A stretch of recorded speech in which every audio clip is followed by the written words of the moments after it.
Good evening and welcome to Sunday Express. Tonight, President William Ruto is calling for concerted efforts, particularly among political leadership and Kenyans, to support the development of a country. We have the news lined up for you, including the winner of the World Rally Championship at the 70th anniversary. Sebastian Ogier was crowned the winner of the event that has been running for the last 4 days. We also have details lined up for you tonight. Here are the highlights.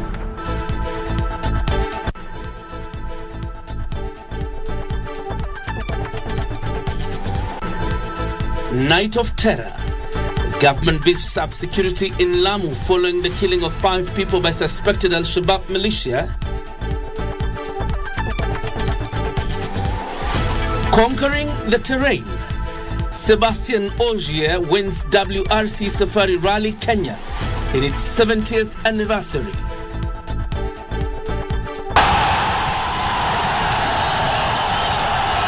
Kogalo's win.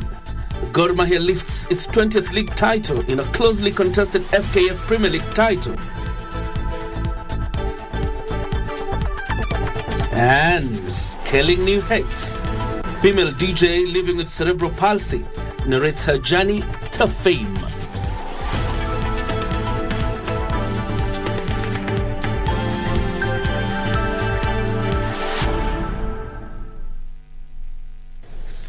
And Wangeshi is a sign language interpreter tonight. My name is John Jacob Kioria. Welcome to the broadcast. President William Ruto has called for unity of purpose amongst leaders as his government works to reduce the high cost of living and address unemployment. The head of state, who attended a church service in Kajiado, maintained that his administration will ensure prudent use of public resources to improve the lives of Kenyans. The head of state joined fellow worshippers for an interdenominational prayer service in Kajiado. It is here that he addressed concerns on the rising cost of living, pledging to boost food production, invest in manufacturing, and create job opportunities. Tuko na mambo matano ambayo tunafanya kama serikali mliochagua kujaribu kukabiliana na shida ya gharama ya maisha. Jambo la kwanza, tumesajili wakulima wote 500,000 na mwaka huu tumewapatia mbolea kila mkulima kiasi ya ile alikuwa anahitaji. Tumeweka pia katika budget yetu ya mwaka huu, hiyo ambayo wabunge wamepitisha, pesa ingine ya kuhakikisha kwamba tunaongeza mambo ya mbegu na mbolea kwa wakulima wetu mwaka unaokuja. Jambo la pili, tumeweka vile vile mpango kwa mambo ya ufugaji. Additionally, the president stated his government has allocated more resources towards construction of schools, employment of teachers, as well as disbursed funds to counties. Nimeweka pesa ya kuajiri walimu wengine 25,000 in this budget. Mwaka ujao nitaajiri tena walimu wengine kwa sababu tuko na upungufu ya walimu karibu 110,000. We must close the gap so that when our children go to school, they go to school to learn because we have teachers to teach them. This week, I have paid all the money. Sio kama tunaelewana. There is no single shilling county inadai national government. Last year, walivuka na madeni ya counties. This year, nimesema sivuki na deni ya mtu yeyote. He also revisited the discussion on the housing levy, saying it will create jobs. Leaders who attended the event also cautioned the opposition against violent protests, even as they exercised their democratic right to picket. Watarudi kwa barabara siku ya Jumanne, tumewakaribisha. Hakuna shida, si barabara ziko tu, kuna bahali zimeenda. Kuna bahali zimeenda. Bora tu wasiharibu mali ya Mkenya. Hiyo tu. Hiyo no go zone. Tuache tabia ya kufikiria kuna Samson kwa sababu hatukupata, tuvunje nyumba, tuharibu uchumi, tufanye maandamano kwa sababu hatukupata. Hiyo ni hadithi ya Samson. Let us be responsible citizens, tusaidie taifa letu. In the meantime, the government has been urged to beef up security at Juhudi village of Lamu County after 5 people were killed by suspected Al-Shabaab militants last night. This, as normalcy is slowly returning in some banditry-prone areas of Baringo County, owing to the security operation going on in the area. Tilio Marco has that report. Residents of Juhudi village in Lamu County are living on edge. This is after 5 people were allegedly killed and property destroyed by suspected Al-Shabaab militants last night. Nyumba wamechoma. Hakuna kitu, wanateketeza kila kitu. Kwa hivyo tuko na huzuni. Sasa tumeishi kulala kwa mirangi, kulala kwa mikorosho. The residents say this is not the first time they are experiencing such a horrific incident. Hii ni kitu wakinajilundia kila mwaka, kila mwezi. Na tunauliza tutaishi hivi mpaka lini? They are now calling on the government to beef up security in the area. Sasa tena tutarudi tena pale. Tunaomba tuangaliliwe. And security operation going on in 6 disturbed counties of the North Rift seems to be a fruit in some parts of Baringo County. And I want to thank the people of Baringo County, and specifically those from TRT, that we are happy that there is peace and security. Government launched an operation of police and Kenya Defence Forces with additional 200 police reservists. Guns have gone silent in a place that sound of gun was the order of the day. The residents of Korkaron Hills and Tandare Valley in Baringo South that experienced deadly banditry attacks for long are now able to engage in farming. When peace is there, tunataka kushukuru na tukae kwa amani na tupendane. Mimi nasema Mwenyezi Mungu ametuangalia, imetuliza kidogo. Tunaomba Mungu asiti kutuliza ili tuweze tutembee barabara moja kama chama pana na taifa ya Kenya. Over 200 hectares of land in these areas are currently under maize plantations. Watu ya area hii wako na njaa juu wao ulima mwaka 3 uliopita. Na hivi tuliporudi tulikuja kufanya kazi area hii tukapanda mahindi. Tilio Marco for Sunday Express. Kenya Kwanza allied members of parliament are accusing Azimio legislators of allegedly playing to the public gallery in their spirited opposition to the finance bill during voting. The MPs claim Azimio legislators approved the report of the committee that spells out priority areas for the budget, but backtracked on supporting the finance bill. The bill now awaits presidential assent before it becomes law. Call for a meeting dubbed a consultative rally by Azimio set for Tuesday at Kamukunji grounds appears to have ACT Kenya Kwanza allied legislators who are accusing them of doublespeak. According to Azimio, the passage of a bill would overburden Kenyans. The Ruto regime ensured that the wishes of the people were ignored. Instead, they retained punitive taxes on fuel.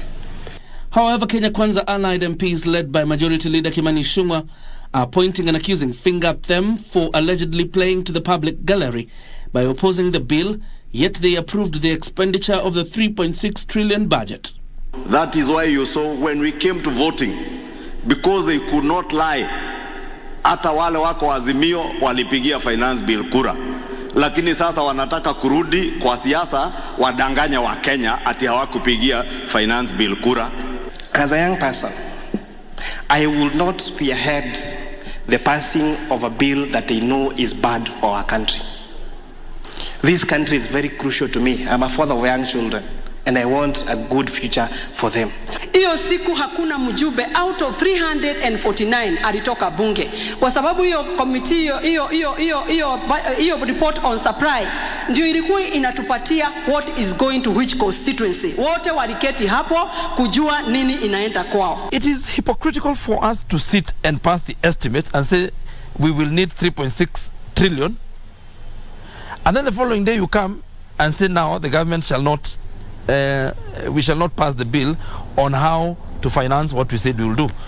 With anticipation that Azimio leader Raila Odinga could ask his supporters to take to the streets to pressurize the government to shelve the proposals, the MPs want the police to deal decisively with any acts of lawlessness. Do not destroy other people's property.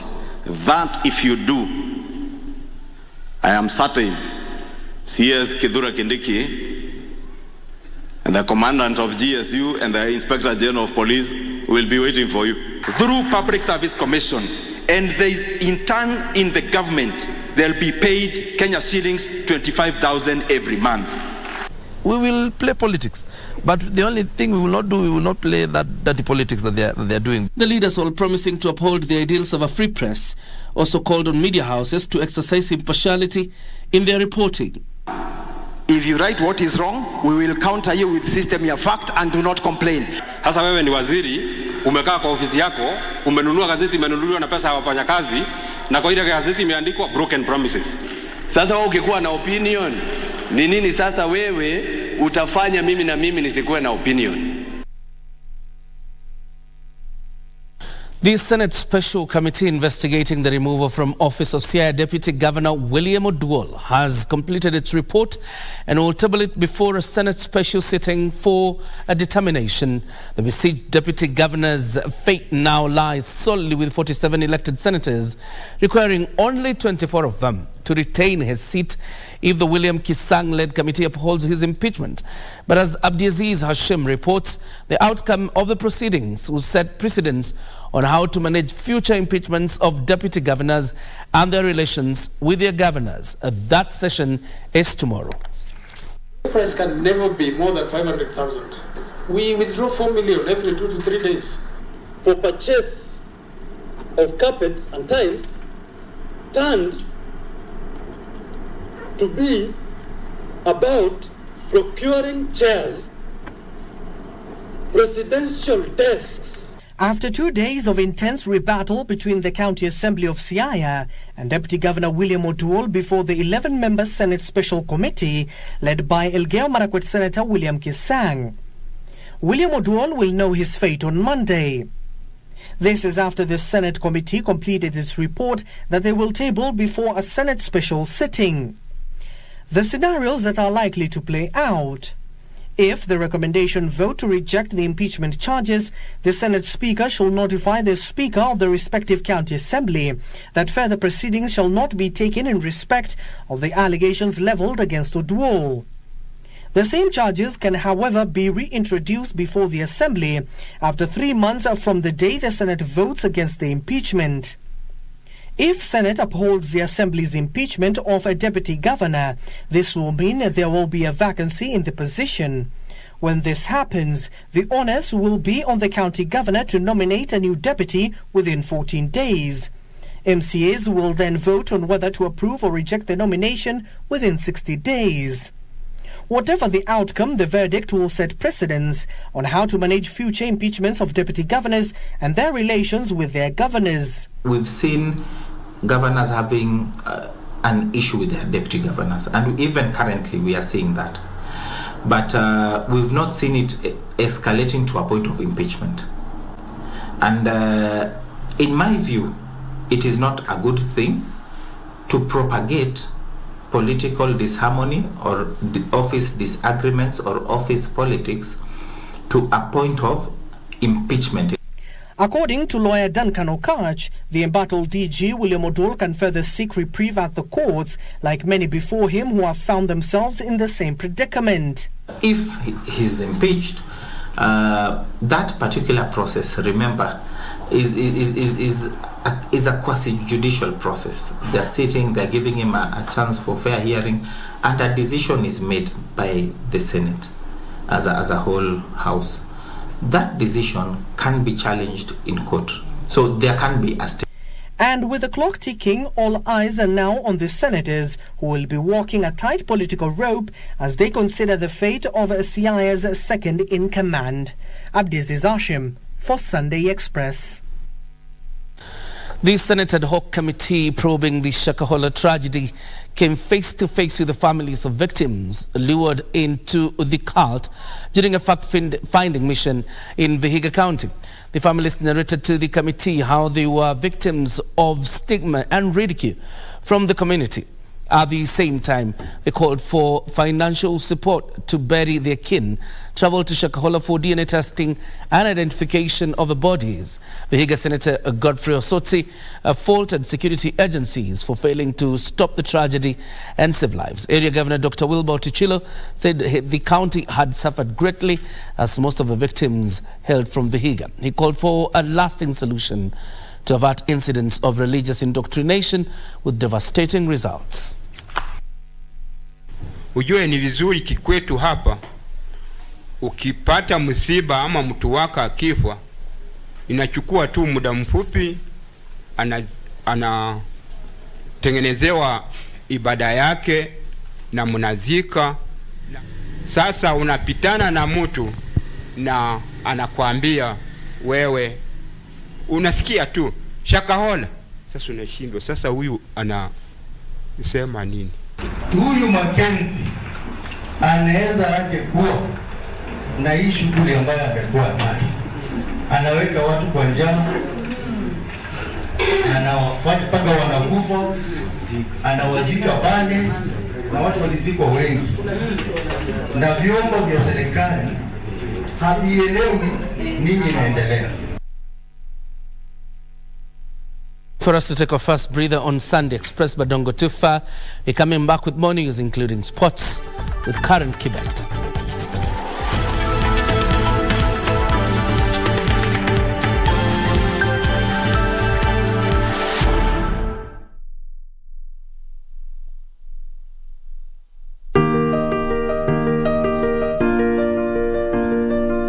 Huchagui familia yako, ni zawadi ya Mungu kwako kama ulivyozawadi kwao. Iwapo unakohoa, unahisi uchungu kwenye kifua, uchovu kila wakati, joto jingi mwilini, unakosa hamu ya kula au kupoteza uzito haraka bila kukusudia, na kutokwa na jasho jingi usiku, waweza kuwa waugua TB. Nenda hospitalini ukapimwe. Ikibainika ya kwamba ni TB, utapewa dawa, na ukimeza vizuri ulivyoshauriwa na daktari, utapona. TB yaweza kuangamiza jamii yako. Usikubali. Matibabu ni bila malipo katika hospitali zote za serikali.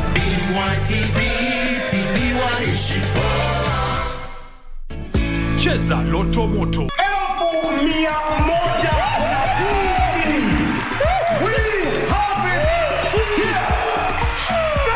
Kwa majina naitwa Alex Odur, natoka Kamulu. Na leo imekuwa poa. Nilikuja na confidence nikijua naenda kuwin. Na nimewin 100,000 ndio hizi hapa. Wale wanacheza Loto Moto waendelee, ni kitu ya ukweli. Loto Moto, endelea kucheza kila siku. Usisahau kucheza Loto Moto. Shinda milioni 2 kila siku kwenye M-Pesa. Chagua lipa na M-Pesa. Paybill number weka 757070. Account number andika neno Loto. Weka kiwango chochote cha pesa kuanzia shilingi 50 hadi 2,000. Lipa kisha subiri draw. Baba Dila, nini ilifanyika? Bao za scaffolding ziliporomoka tukijenga, na tumemwambia foreman kwamba hii nyumba yajengwa haraka. Mama Steve, mabwana zetu hawezi kufa tukiona. Kesho tupatane hapo kwa site ya huyo contractor. Unapokiuka sheria na kanuni za ujenzi, unahatarisha usalama na ustawi wa jamii. Nyinyi mnataka kutumaliza. Kwanza naenda kuripoti. Kwa sababu hii site ilikuwa imefungwa na NCA na bado mnaendelea. Jenga haki, wajibika. Hakikisha unahusisha wataalamu na kuzingatia ujenzi bora na ulio na haki kulingana na sheria zilizowekwa. Wajibika, epuka hasara, okoa maisha. Jenga haki na NCA.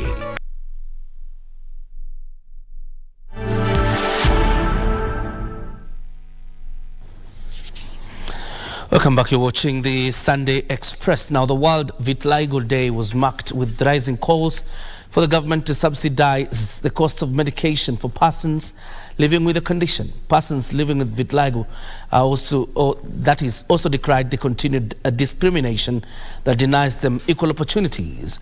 Opicho Chemtai with details of the national celebrations marked on the 25th of June to coincide with the birth date of renowned pop star Michael Jackson, who also struggled with the disease.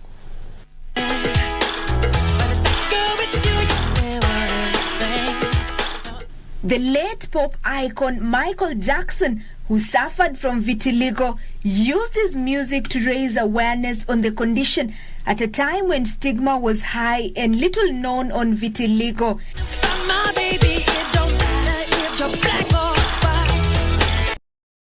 Fast forward to decades later, persons living with vitiligo continue to suffer discrimination. Their plight took center stage during the celebrations of World Vitiligo Day in Nairobi. I've been left even pregnant with my kid just because of how I look. I even contemplated suicide several times. I really felt bad and my self-esteem decreased. This coming amid rising calls for the government to subsidize the cost of medication and cosmetics. They cannot treat me from outside. Ati hivi tu ati dawa kupaka or whatever. Lazima niangaliwe ndani, maybe my heart has a problem, my liver, my kidney. Dr. Damaris Amolo, a clinical dermatologist, shared insights on the disease whose cure remains elusive. When we get such a patient, we ask them if at all there is a genetic, there's somebody like in the family who've had the vitiligo before. So when you don't start medication, there are chances of the patch appearing in another place. As the world celebrates Vitiligo Day, creation awareness took the center stage, with Kenyans being urged to support the group by ending stigmatization. Opicho Chemtai for Sunday Express. They say no one can foresee the future, and for sure, to many with vitiligo, they never saw it coming. As the world commemorated the day today, we featured two people who have learned to live with the condition, despite the various challenges, with a call for humanity to embrace diversity and foster a society that values uniqueness. Unclaimed Wanjiku, a 27-year-old model and hairdresser, had normal pigmentation until the age of 7. Wanjiku's condition started as a small spot on her neck. I didn't know what it was. My mom thought that I had been burnt by those sparks. She consulted various hospitals, but there was no respite. Her grandmother, she says, sought divine intervention to cure her, but this too did not work. My granny used to take me to prayers every Sunday, sometimes on a Kesha, Fridays. They used to say it's mapepo. Wanjiku will soon learn to live with the condition. I gave up when I was in class 8. I said I will never do medication again. The story is different from Barak Lugo, a poet and a journalist from Kilifi County. Barak's condition first started at the age of 32, and just like Wanjiku's case, he noticed a spot on his left-hand finger. Nikasema tu huenda ni ugonjwa tu kawaida, nitapona. Lakini kadri siku zilivyokuwa zinasongea, sasa hali hii ilikuwa inaendelea, zilikuwa sasa zinatapakaa. But what really is vitiligo? It is a skin disease mainly, which occurs when the pigments that are supposed to make the color of our bodies dies, or the cells that are supposed to make the color of our body dies.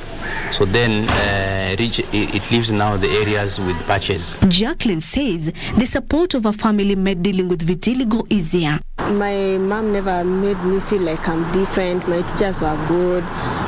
The students that I went to, that I attended the same school with, treated me so normally. For Barak, however, losing pigmentation on his skin came with some challenges. Sasa zingine najiuliza, je, nikifuata msichana ambaye nataka kumuoa itakuwaje? Je, si atanikataa? There's no known cure for vitiligo today. However, phototherapy with narrowband ultraviolet has been shown to stop or slow the progression of active vitiligo. And as the world commemorates World Vitiligo Day, it is evident that the condition has become a catalyst for change, inviting us all to embrace the canvas of diversity and foster a society that values uniqueness in all its forms. Kasichana Masha, Sunday Express.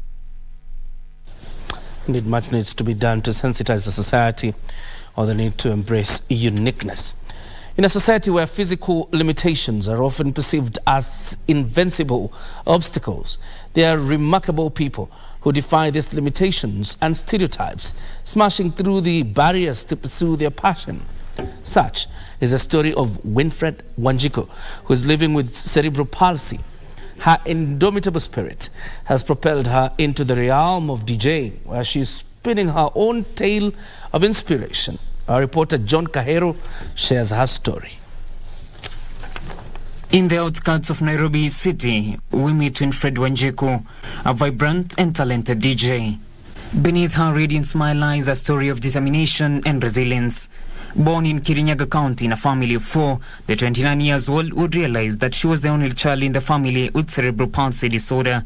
This marked her turning point. Niño se left, yeah.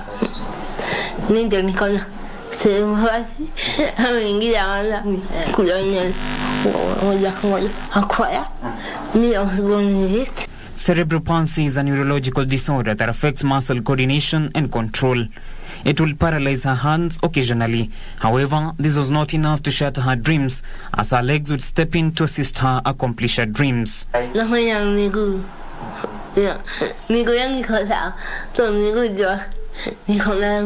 Winfred would later join special schools for her basic education and later pursue a course in tourism. But it was not a walk in the park. Despite her efforts, she was not able to secure a job in that field and opted to think outside the box. It was then that she landed in the entertainment and music industry. With an innate sense of rhythm and indomitable drive, she learned to manipulate turntables and DJ equipment. What initially seemed like an impossible task gradually transformed into her own unique style, and her stage name, DJ Wiwa, would soon become a household name.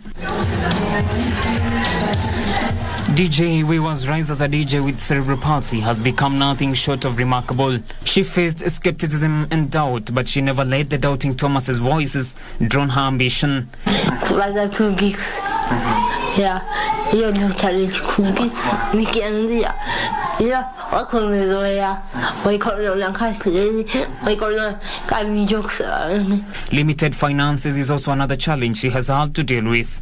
Challenge the yes, yeah, because mtu anakuja kuja na kuifanya exposure, kuja utaonekana. But what fuels Savala in this industry? Niko na standard yangu, wale filmmaker, yeah, so ya daktari hiyo pale, kwa hiyo pale niko hiyo filmini na kuibalize kuiba transform. So,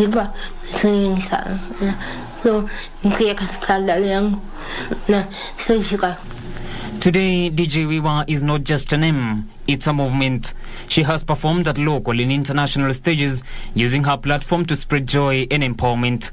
Her impact extending far beyond the dance floor. Through her performances, she seeks to raise awareness about cerebral palsy and breaking down the societal misconceptions surrounding disability. Yeah,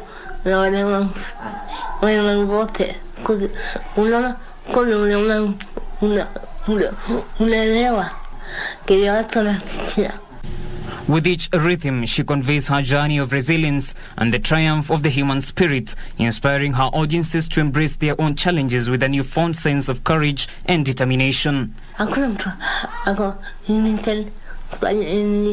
can do anything you want. Yeah. What do I do?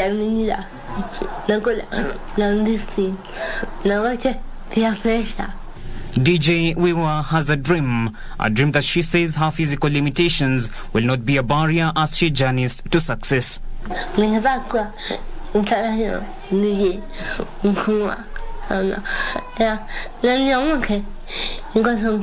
DJ Wiwa's remarkable journey from living with cerebral palsy to becoming a DJ extraordinary is a testament to the power of talent, determination, and not letting disability define one's destiny. Habits reverberate far beyond the turntables, echoing a resounding message: disability is not inability. John Kahiro, KBC Channel 1, Nairobi.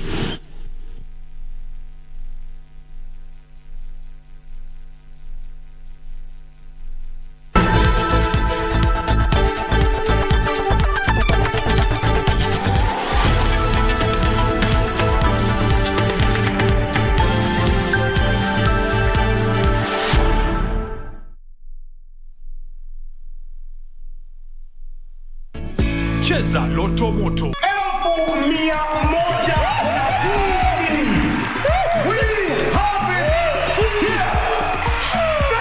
Kwa majina naitwa Alex Odur, natoka Kamulu. Na leo imekuwa poa. Nilikuja na confidence nikijua naenda kuwin. Na nimewin 100,000 ndio hizi hapa. Wale wanacheza Loto Moto waendelee, ni kitu ya ukweli. Loto Moto, endelea kucheza kila siku. Usisahau kucheza Loto Moto. Shinda milioni 2 kila siku kwenye M-Pesa. Chagua lipa na M-Pesa. Paybill number weka 757070. Account number andika neno Loto. Weka kiwango chochote cha pesa kuanzia shilingi 50 hadi 2,000. Lipa kisha subiri draw. Are you a holder of unclaimed financial assets? Surrender unclaimed financial assets today and avoid the last-minute rush. Take advantage of penalties and fines waiver ending June 30th, 2023. Report and surrender unclaimed financial assets today. For more information, visit our website www.ufaa.go.ke/holders or contact us through holders@ufaa.go.ke or call us on 020-402-3000. Do not wait for the June 30th, 2023 deadline. Unclaimed Financial Assets Authority. Receive, safeguard, reunite.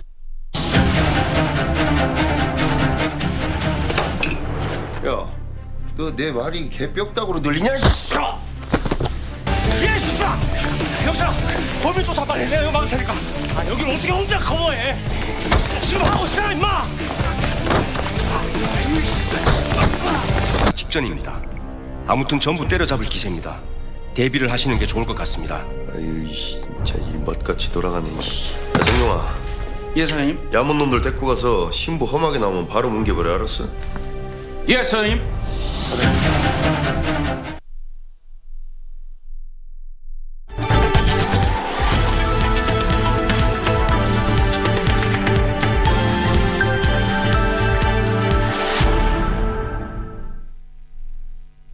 Now, before Karen Kibet comes up with sports, a family in Donholm, Nairobi is in need of 2.5 million Kenya shillings to enable their kin undergo treatment abroad.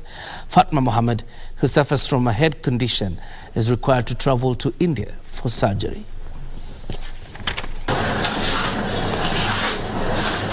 This is Fatma Mohammed. She can barely walk properly due to pain. The condition, as she says, has led to other complications. Hii shida ni ya miaka mingi. Nilikuwa nikiumwa, nikashindwa kutembea, kupumua pia nashindwa. Nikitembea sana nashindwa kumaliza kutembea mpaka nipate mahali nikae. Chronic pain and visits to different hospitals has become her normal over the past few years. Ikabidi sasa tuende hospitali, kuanza kuzunguka hospitali. Her house manager, who is Fatma's caretaker, says the condition keeps her indoors. So ni mimi ndio naishi naye, najua vile anakaa. Sasa zingine unapata amelia, analia. They are now appealing to well-wishers to help them raise 2.5 million to undergo surgery in India. Naomba Wakenya wanisaidie kwa sababu pesa ni nyingi, 2.5 million ni pesa nyingi.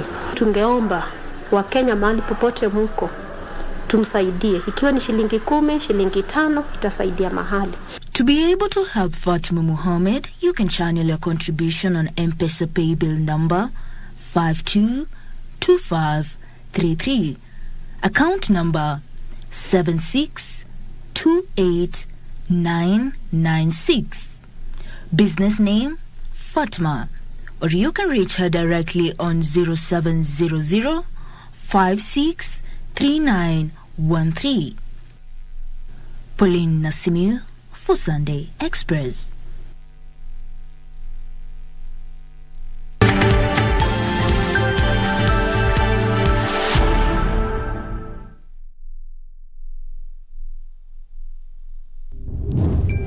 Kurumisha ndege. Aviator instant game. Be a daring pilot and earn by how much high you can lift the plane. The higher you fly, the higher your win. The sky is the limit. Mozart Bet.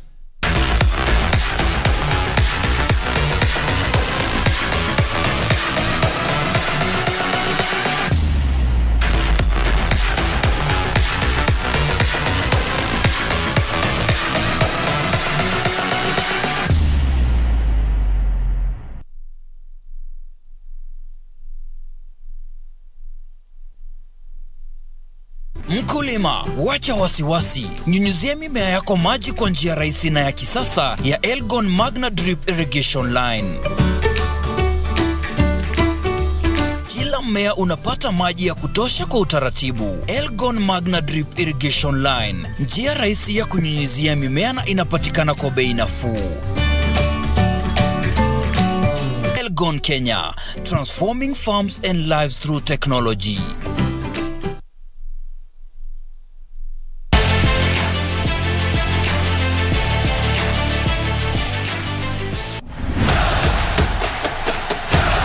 It is the cup with the golden ticket.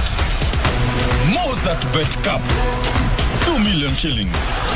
CAF Confederations Cup. Kuwa mshindi. Mozart Bet Cup. Welcome back to Sunday Express. My name is Karen Kibet. Let's now take a look at what's making headlines in the world of sports.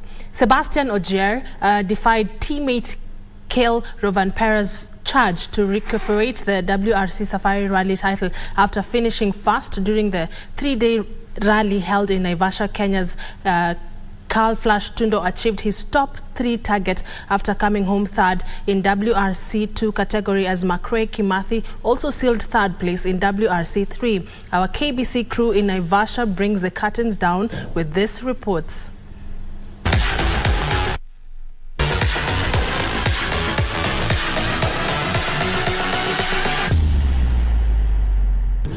And after 5 days of exhilarating rally where drivers had to take on a total of 350 kilometers, how about the challenges? Some having to deal with mechanical gremlins, while some who not just get over and above the fresh that was all through the stage that they passed. But today on Sunday, it had to be decided, and Sebastian Ogier just lifting his second Safari Rally title. Congratulations, Sebastian Ogier and Vincent Lunde. Diga kelele, Sebastian! The Frenchman recorded his third victory from just 5 starts so far this season, overcoming some nervy moments in the closing stages to beat GRER's teammate Kale Rovanpera. And it's time to celebrate!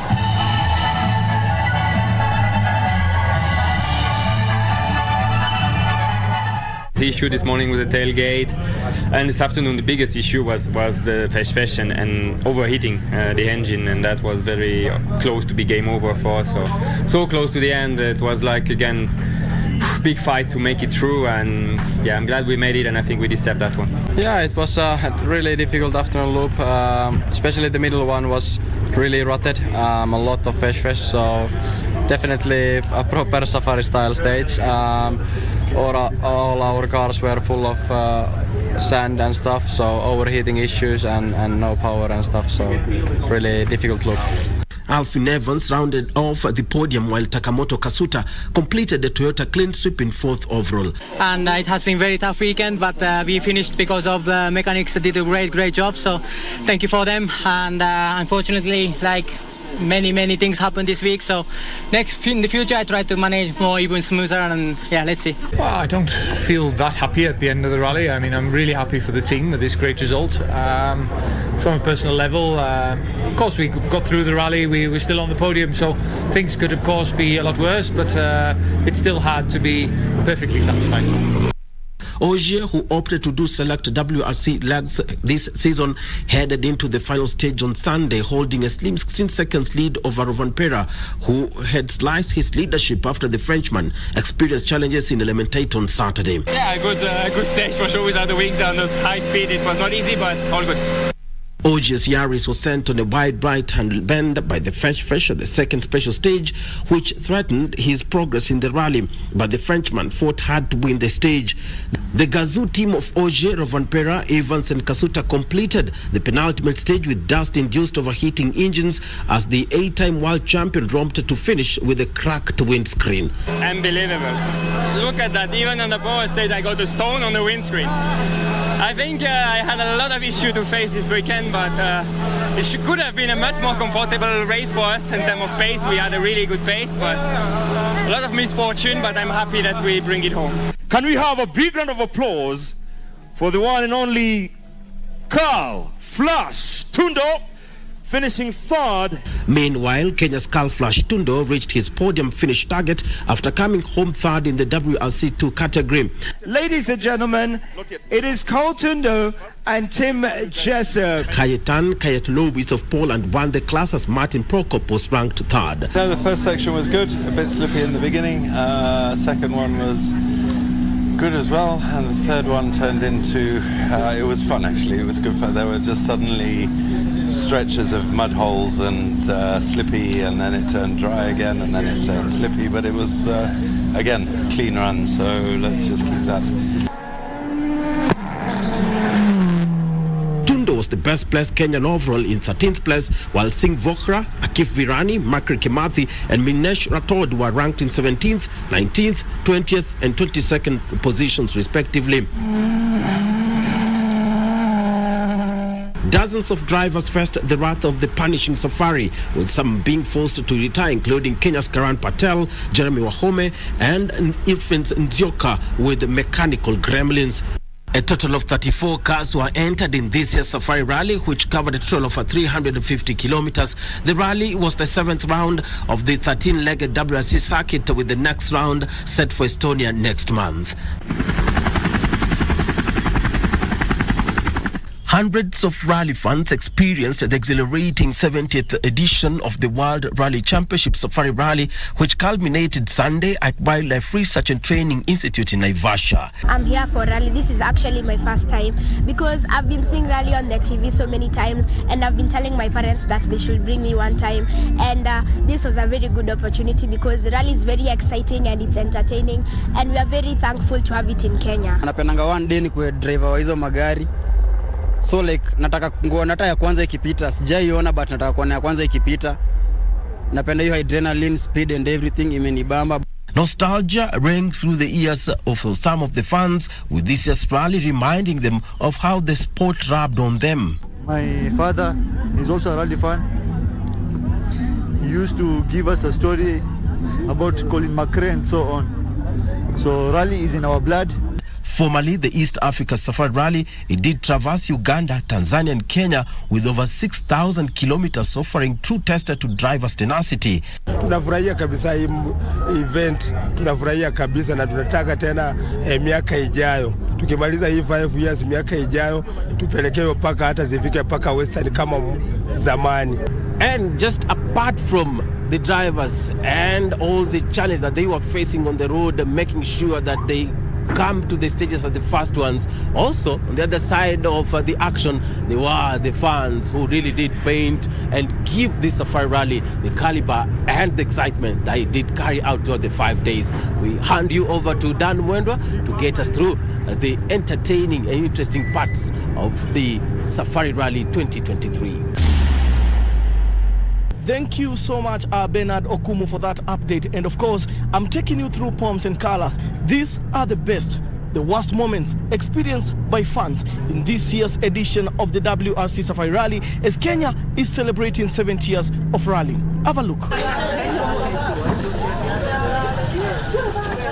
Upon arrival in Naivasha, the KBC Channel 1 team made a first stop at the Naivasha market. Business as usual, muddy faces, but business owners complain of the low sales in such a season. Tukicompare wakati ya Safari Rally, in fact hii soko ilikuwa imeoverflow na watu sana. Tulikuwa na wateja wengi sana, customers walikuwa wengi sana. Hata tulikuwa tunaita mzigo mwingi, na kwa sasa hakuna mzigo tumelete kwa sababu hatuna order kwenye mahoteli. Hizi mahoteli zilikuwa tunafanya a lot of booking, kama sasa kama tufanyisha order vitu nyingi, saizi hakuna. A low turnout was also witnessed after the official launch when President William Ruto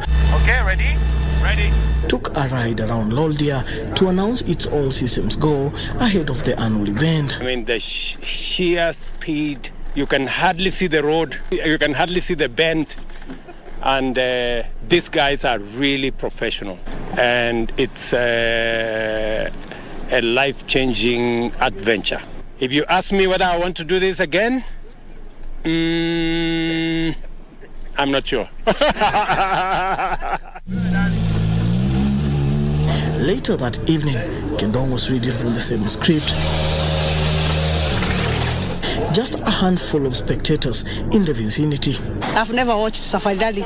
This is my first experience. It's been beautiful. I wish people could come. This is a sport that we've been admiring so much since we were kids, and that's why we are here. We always come to Naivasha whenever the Safari Rally is on this side. Day 2, 7 a.m. at Sleeping Warrior. Fans had already arrived and having fun before the rally drivers traversed the area.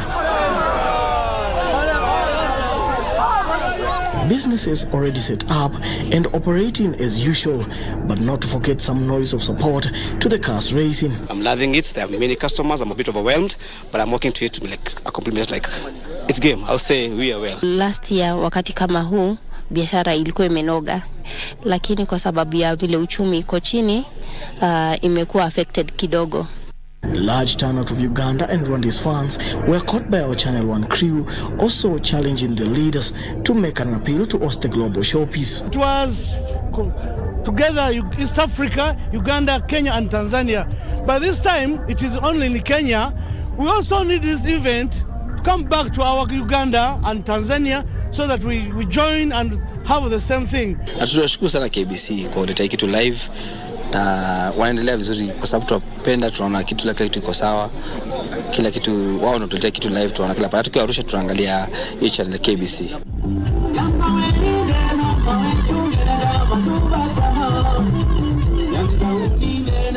To crown the day, the Cabinet Secretary Ababu Namwamba officially launched the Sherehe Corner, free for all, and entertainment where fans interacted and enjoyed. This is really the perfect manifestation of sports, business, and the arts. Kenyans are here and they're experiencing one incredible rally experience. And anybody who has been to Vasha since Friday, they have seen why the Safari Rally is the favorite, the toughest, the swankiest of the 13 rounds of the World Rally Championship. Kenyans are now seeing the whole idea of connecting the dots from the rally to business. And for KBC to be the official broadcast partner with the government, with the Ministry of Youth Affairs, the Arts and Sports, for me is a big thing. Sunday morning along Hell's Gate, car parked by the roadside, large turnout of fans having fun just before calling it a day on the rally, cooking and enjoying the music. Lazima tungekuja kuona magari hapa na pale. Tunasemanga ni it's a kingly experience. Yani it's one in a lifetime thing, yeah? Hata kama tulifanya last year, bado tutaifanya this year. Tuko interested na kwenda World Rally Championship zenye zilikuwa held hapa Naivasha. Na tukaona itakuwa poa kwa na staycation tu mahali nje for the fun na tuna enjoy so far.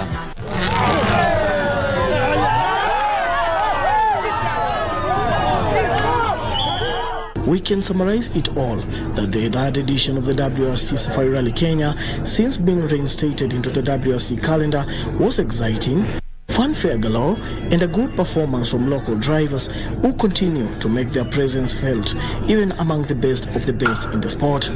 As we say in Kiswahili, liwalo na mwanzo walikosi mwisho. It's so sad to bid you goodbye, but before we do that, Daniel Wahome interacted with Kenyan drivers and compiled this for us.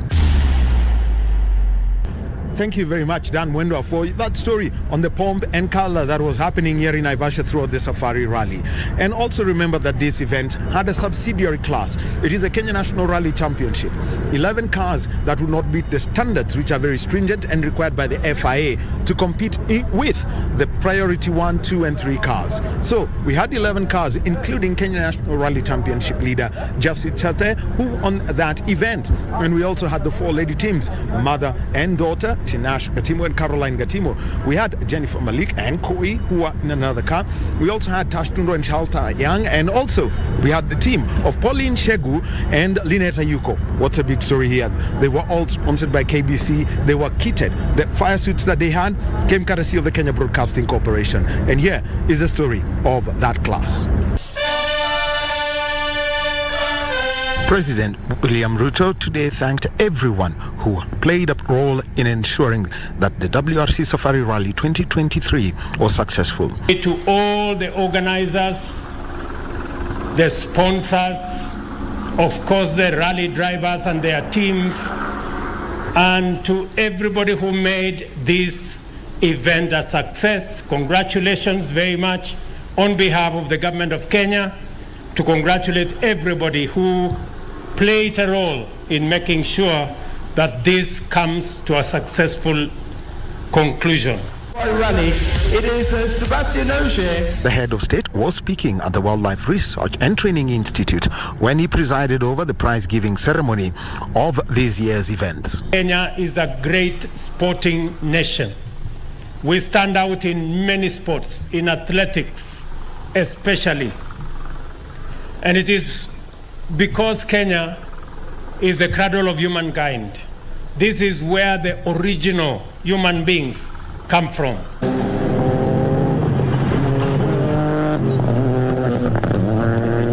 The Kenya National Rally Championship class was being run in the second loop of the event.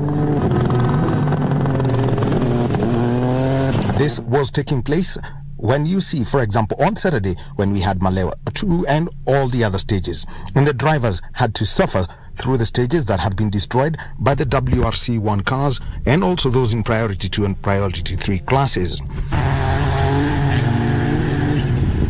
Jasmine Chana and Ravi Chana won the event in a total time of 2 hours, 33 minutes, 37.5 seconds. And they were the Kenya National Rally Championship leaders coming into this event. Isa Amwari and Dennis Mwenda took second place, with Josiah Karaoke and John Goge taking third place. The all-lady crew of Natasha Tundo and Chantal Young finished in 8th place. Tinash Gatimo, navigated by her mother Caroline Gatimo, took 10th place, while Pauline Shegu and Lynette Yuko were 13th overall in the Kenya National Rally Championship classification. Jennifer Malik, who was making her debut in the event, was very happy with the experience and said that she's grateful that KBC helped them get their fire suits. Thank you to KBC for sponsoring our uniforms. What I'm wearing was KBC sponsored. Thank you so much. We appreciate the little and the more that people bring. So we are hoping that we get more sponsors to come in for us. We are hoping to attract guys to come and embrace motorsports and we women in motorsport. And today I think we've proven that we can do it. We have proven that ladies can also do what guys can do. Andrew Moirori was pleased that he was able to conquer the safari in his third attempt. When it comes to rally, the most important part is the suspension. If you have proper suspension, you have a high likelihood of finishing the rally, because the suspension is what keeps the car on the ground. Number 2 is the tires. With good tires, you have good grip. You don't get a lot of punctures in the sections, and that is another big plus as you are attempting your safari rally. Overall, the best Kenyan ace driver was Carl Tundo, navigated by Team Jessup, who are driving a Skoda Fabia and also finished third in the WRC2 class. And that's the story of the Kenya National Rally Championship, which was a subsidiary class of the WRC Safari Rally 2023. And I'd like to thank everyone who helped put this show together. The team that was at Uhuru Park for the ceremonial start, and also the team that was here in Naivasha throughout the 5 days covering this event and bringing to you all the reactions and the side stories, the pomp and the color that has been summarized by Daniel Mwendo, and also the main event, which is the WRC Safari Rally that Bernard Okumu did. My name is Daniel Wahome, and I'm at the Wildlife Research and Training Institute in Naivasha saying thank you for being with us and watching.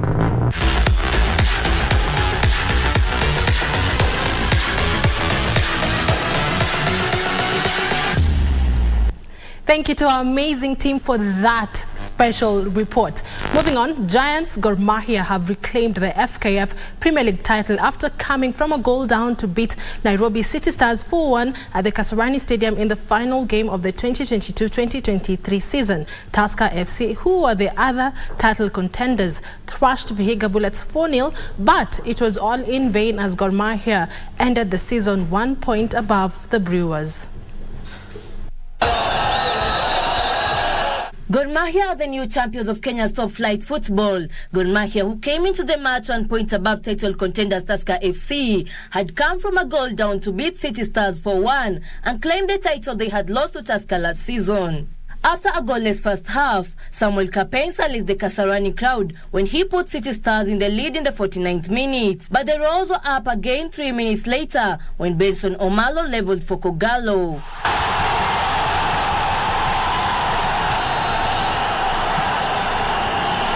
Peter Luasa added to the singing crowd at Kasarani by putting goal in front with a second goal. Then the results were put beyond doubts by Austin Odhiambo and Alpha Onyango, who netted 2 more goals to seal the title for Kogalo in front of an amazing crowd led by Cabinet Secretary in the Ministry of Information, Communication, Technology and the Digital Economy, Eliud Owalo. And while Gor was celebrating the title, Tusker had no celebration to do despite thrashing Vihiga Bullets 4-0, as they had to contend with the second position.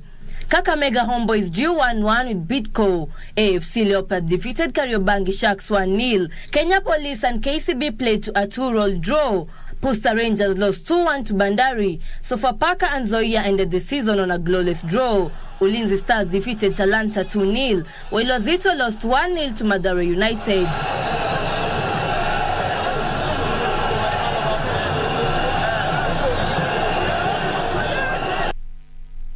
Women handball team is guaranteed a podium finish at the second edition of the Africa Beach Games after winning their second consecutive game in Tunisia. Kenya defeated Mali in their second encounter, a day after beating Algeria in their opening game.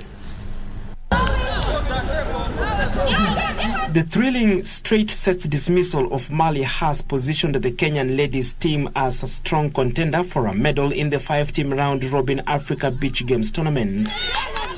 In a closely contested match, the Kenyan girls exhibited exceptional determination, with Captain Michelle Adhiambo securing the winning goal in the second set, leading her team to a 17-16 triumph.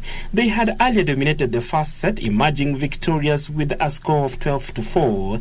The Kenyan girls had displayed their dominance in the opening match to beat Algeria. And while the women's team revels in their success, the men's team faced elimination after suffering a defeat in their second match of the 3-team pool. The men's team fought valiantly but ultimately lost by straight sets of 22-12 and 18-10. In another discipline, sprint rowing, the Kenyan duo of Diana Natecho and Harrison Malenga reached the quarterfinal. Thank you, Buckley, for that report. Now, finally, GSU and Equity secured vital wins in the 7th round of the Men's Volleyball League today at the expense of KPA and Prisons Mombasa, respectively.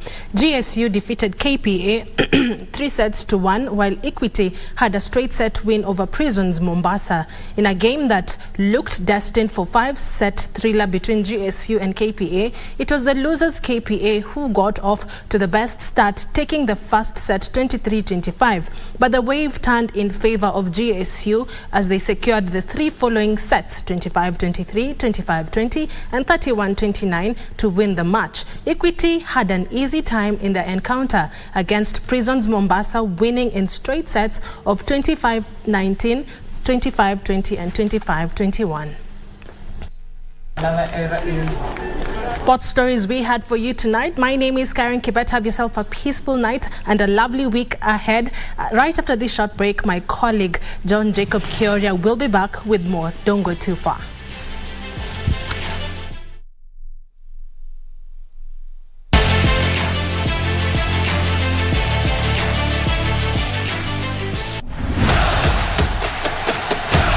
It is the cup with the golden ticket. Mozart Bet Cup, 2 million shillings. CAF Confederations Cup. Kuwa mshindi. Mozart Bet Cup.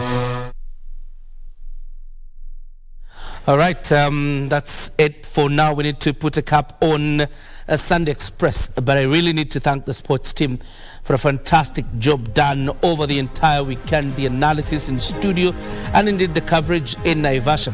And to cap it all, what has been done tonight by Daniel Wahome, as well as Bernard Okumu and the entire team. Such a fantastic delivery of the closure of the WRC, its 70th anniversary, and this is what KBC is about. And indeed the entire team that has made this broadcast a success. God bless you. Have a fantastic week ahead. See you around. Good night.